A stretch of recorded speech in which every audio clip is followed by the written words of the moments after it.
อันนี้เนาะแม่แก้วก็เลยเว้ากับนักเรียนหน่อยนึงเนาะเมื่อกี้นี่เพิ่นเต็มผิดเนาะเพราะว่าเ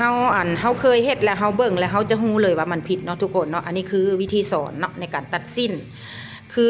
ลูกคนนี้เนาะเพิ่นมาแหละเพิ่นก็มีประสบการณ์เรื่องในเขาเอิ้นประสบการณ์ในการยิบเครื่องยิบหยังเนาะตัดสินก็บ่เก่งปานใดก็เลยมาเรียนนำเนาะตัดสินใจมาเรียนนำเลยแม่แก้วก็แนะนำทางสมมุติว่าตัวนี้มันสิ้นไปเบื้องใดครัวหาไส้เนาะครัวหาไส้นี่วิธีการของแม่แก้วก็คือแม่แก้วเดี๋ยวแป๊บนึง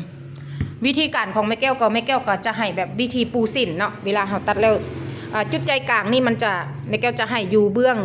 ครัวหาไส้เนาะครัวหาไส้ก็จะอยู่เบื้องขัวจุดใจกลางนี่แหละแม่แก้วจะแทกเข้ามาแทกแต่นั่นมาเนาะแทกแต่นี่มาจงไว้25ทุกคนเนาะเวลาเฮาแต้มปุ๊บเฮาไปหยิบปั๊บแล้วดูกมันจะอยู่เครื่องกลางงามทุกคนเนาะอันนี้หลายๆคนที่ยังบ่เข้าใจในการปูสิ้นเนาะเวลาเฮาจะแต้มดูกมันส่วนหลาย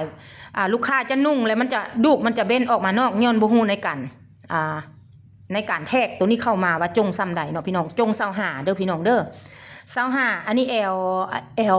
30กระโพก36 L 30จะโพก36จง25พี่น้องเนาะคัน L น้อยลดลงนั้นอีกก็เฮาก็จะเลื่อนลงอีกเนาะประมาณ24หรือ23เวลาจงนะคันอยากให้ดูกอยู่ครึ่งกลางงามเนาะพี่น้องอันนี้ก็แม่แก้วก็แบ่งปันให้ซ้ำนี้เนาะทุกคนเนาะเอาถ้าผู้ใดฟังคลิปนี้แล้วเนาะมีผลประโยชน์ต่อตัวเองและคนอื่นนะทุกคนเนาะอย่าลืมฝากกดแชร์ให้แม่แก้วเด้อ